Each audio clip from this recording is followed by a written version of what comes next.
The Robber Bridegroom, Part 2. Listen and practice.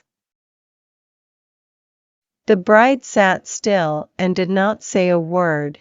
And you, my love, said the bridegroom, turning to her, is there no tale you know?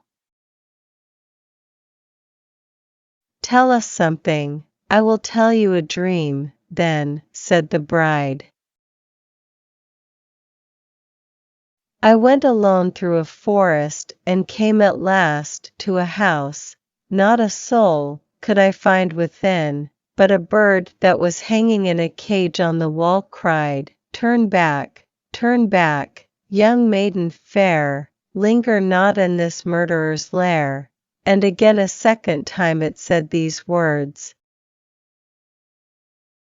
My darling, this is only a dream. I went on through the house from room to room, but they were all empty, and everything was so grim and mysterious. At last I went down to the cellar, and there sat a very, very old woman, who could not keep her head still. I asked her if my betrothed lived here, and she answered, ah, you poor child, you are come to a murderer's den. Your betrothed does indeed live here, but he will kill you without mercy, and afterwards cook and eat you. My darling, this is only a dream. The old woman hid me behind a large cask, and scarcely had she done this, when the robbers returned home, dragging a young girl along with them.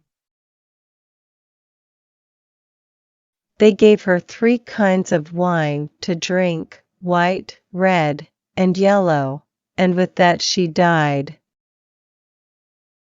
My darling, this is only a dream.